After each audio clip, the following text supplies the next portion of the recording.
আপনি কি কখনো কল্পনা করতে পারেন একজন শিক্ষার্থী একই সঙ্গে ১৭০টিরও বেশি বিশ্ববিদ্যালয়ে ভর্তি হওয়ার সুযোগ পেতে পারেন? আর শুধু ভর্তির সুযোগই নয়, সেই বিশ্ববিদ্যালয়গুলো থেকে মোট ৯ মিলিয়ন মার্কিন ডলারেরও বেশি অর্থাৎ বাংলাদেশি মুদ্রায় প্রায় ১১০ থেকে ১২০ কোটি টাকার সমপরিমাণ স্কলারশিপের অফার পান। শুনতে অবিশ্বাস্য লাগলেও এটি বাস্তবে ঘটিয়েছেন যুক্তরাষ্ট্রের লুইজিনিয়া অঙ্গরাজ্যের নিউ অরলিন্সের এক কিশোর ডেনিস মালিক বার্নস। মাত্র ১৬ বছর বয়সী তিনি এমন এক কীর্তি গড়েছেন যা তাকে আন্তর্জাতিকভাবে আলোচনায় নিয়ে এসেছে। ডেনিস ছিলেন international high school of new অরলিন্সের শিক্ষার্থী। ছোটবেলা থেকেই পড়াশোনায় অসাধারণ মেধার পরিচয় দেন তিনি। এতটাই ভালো ফলাফল করতেন যে স্কুল কর্তৃপক্ষ তাকে নবম একাদশ শ্রেণী দ্রুত শেষ করার সুযোগ দেয়। ফলে অন্যদের তুলনায় কম বয়সেই তিনি উচ্চ মাধ্যমিক শেষ করেন। তার জিপিএ ছিল 4.98, যা যুক্তরাষ্ট্রের শিক্ষা ব্যবস্থায় অত্যন্ত বিরল একটি অর্জন।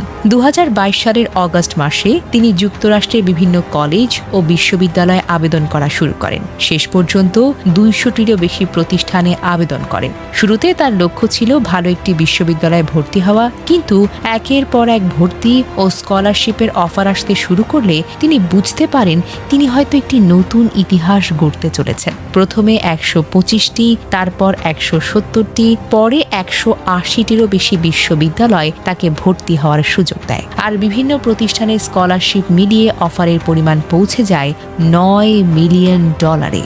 পরে তা ১০ মিলিয়ন ডলারের বেশি ছাড়িয়ে যায় বলে জানানো হয়েছে। এটি যুক্তরাষ্ট্রের কলেজগামী শিক্ষার্থীদের মধ্যে সর্বোচ্চ স্কলারশিপ অফারের অন্যতম রেকর্ড হিসেবে বিবেচিত হয়। অনেকেই ভাবতে পারেন এতগুলো বিশ্ববিদ্যালয়ে আবেদন করতে নিশ্চয়ই লাখ লাখ টাকা খরচ হয়েছে, কিন্তু বাস্তবতা ভিন্ন।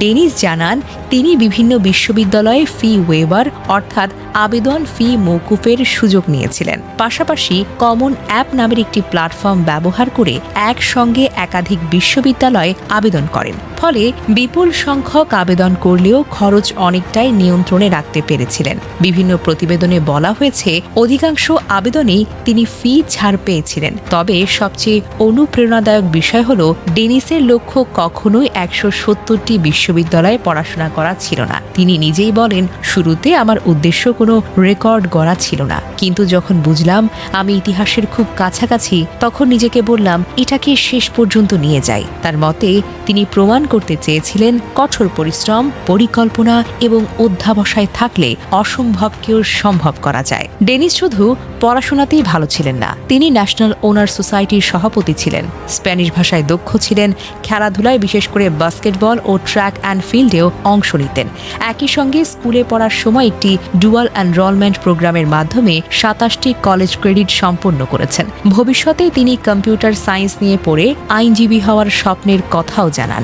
অবশেষে এত শত অফারের মধ্য দিয়ে তিনি বেছে নেন বিশ্বের অন্যতম মর্যাদাপূর্ণ কর্নেল বিশ্ববিদ্যালয়কে, যেখানে তিনি কম্পিউটার সায়েন্সে পড়াশোনা শুরু করার সিদ্ধান্ত নেন। ডেনিস বার্নসের এই গল্প শুধু একজন মেধাবী শিক্ষার্থীর সাফল্যের গল্প নয়, এটি প্রমাণ করে সঠিক পরিকল্পনা, কঠোর পরিশ্রম, শিক্ষকদের সহযোগিতা এবং নিজের উপর অটুট বিশ্বাস থাকলে একটি সাধারণ পরিবারের সন্তানও এমন উচ্চতায় পৌঁছাতে পারে যা পুরো বিশ্বের জন্য অনুপ্রেরণা হয়ে দাঁড়ায়। হয়তো এই কারণে আজ ডেনিস মালিক বার্নসের নাম শুধু একজন শিক্ষার্থীর নাম নয়, বরং স্বপ্নকে বাস্তব রূপ দেওয়ার এক জীবন্ত উদাহরণ।